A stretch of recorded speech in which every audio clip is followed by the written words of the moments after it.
Leïla, je ne peux pas croire que mes parents veulent me marier de force. C'est une tradition archaïque et je refuse d'être un pion dans leur jeu. Je comprends tout à fait ce que tu ressens, Sarah. Le mariage forcé est une violation de nos droits fondamentaux. Personne ne devrait être contraint d'épouser quelqu'un contre sa volonté. J'ai toujours pensé que mes parents étaient différents, qu'ils me soutiendraient dans mes choix. Mais maintenant, ils veulent me marier à quelqu'un que je n'ai même jamais rencontré. Je suis terrifiée à l'idée de passer le reste de ma vie avec un étranger. Tu as tout à fait raison d'être terrifiée. Personne ne devrait être contraint de passer sa vie avec quelqu'un qu'il ne connaît pas et n'aime pas. Le mariage devrait être fondé sur l'amour, le respect mutuel et le consentement libre et éclairé. Je suis tellement perdue en ce moment. D'un côté, j'aime ma famille et je ne veux pas les décevoir, mais d'un autre côté, je ne peux pas accepter de me sacrifier pour leurs traditions. Comment puis-je faire face à cette situation? Je sais que c'est une décision difficile à prendre, Sarah. Mais n'oublie pas que c'est ta vie et tu as le droit de la vivre selon tes propres termes. Parle ouvertement à tes parents de tes sentiments et explique-leur pourquoi tu refuses ce mariage forcé. Peut-être qu'ils comprendront et trouveront un autre moyen de préserver l'honneur familial sans te sacrifier. J'espère vraiment qu'ils seront prêts à m'écouter. J'ai besoin de leur soutien et de leur compréhension. Mais même si cela ne fonctionne pas, je suis prête à me battre pour mes droits et pour vivre ma vie selon mes propres choix. Je suis là pour toi, Sarah. Tu n'es pas seule dans cette situation. Il existe des organisations et des personnes qui luttent contre le mariage forcé et qui peuvent t'apporter de l'aide. Ne perds pas espoir et sache que tu mérites de vivre une vie heureuse et épanouissante. Merci, Leïla. Ton soutien signifie beaucoup pour moi. Ensemble, nous pouvons faire entendre notre voix et mettre fin à cette pratique archaïque. Je suis déterminée à changer les choses pour les générations futures. Absolument, Sarah. Nous sommes plus forts ensemble. Nous allons surmonter cette épreuve et travailler pour un monde où le mariage forcé n'existera plus. Nous devons continuer à sensibiliser les gens et à lutter pour la liberté de choix.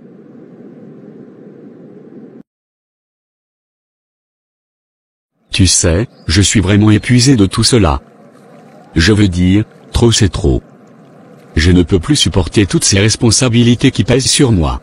Je comprends parfaitement ce que tu ressens. Parfois, la vie peut devenir accablante et nous sentir dépassés. Peux-tu me dire ce qui te tracasse exactement? Eh bien, il y a tellement de choses. Mon travail me demande constamment de travailler des heures supplémentaires, même les week-ends. Je n'ai jamais de temps pour moi, pour mes hobbies ou pour simplement me détendre. C'est comme si je vivais pour travailler. Cela semble vraiment épuisant. Il est important de trouver un équilibre entre le travail et le repos. As-tu déjà essayé d'en parler à ton supérieur ou de négocier une charge de travail plus raisonnable? J'ai essayé, mais ça n'a pas vraiment fonctionné. Mon supérieur ne semble pas comprendre ou se soucier de mon bien-être.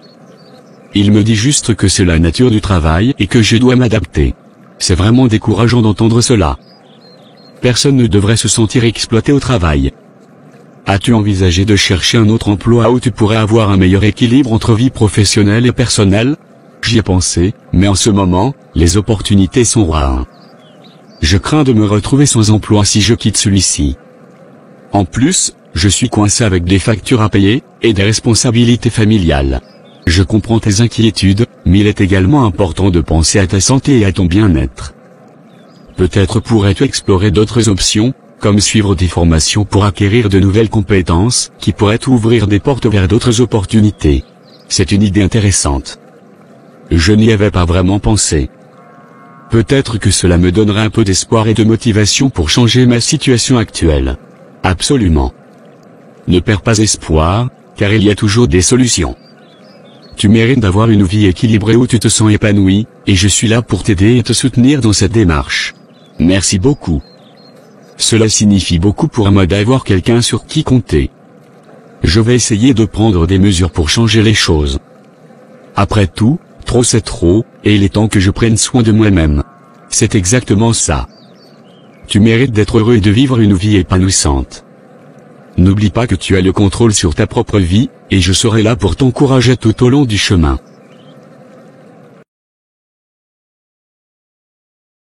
Hélène, j'ai besoin de te parler. Je suis dans une situation difficile et j'ai pris une décision importante. Je vais démissionner. Quoi?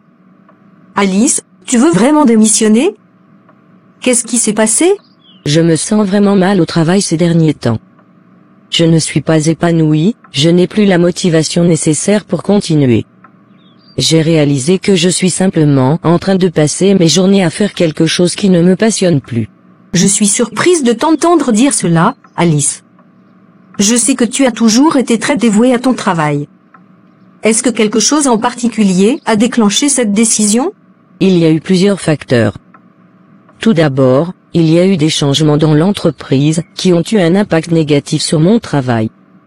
Les responsabilités ont augmenté, mais les ressources et le soutien ont diminué. Je me sens submergée et stressée en permanence. Je comprends. Il est difficile de rester motivé lorsque les conditions de travail ne sont pas favorables.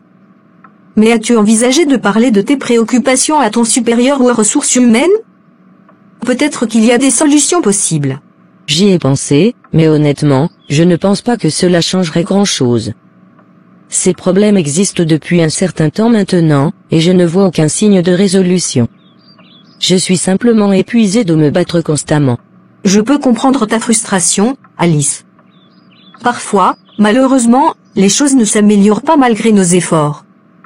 As-tu déjà envisagé de chercher un nouvel emploi avant de démissionner? Cela pourrait te donner une meilleure perspective sur tes options. Oui, c'est une bonne idée.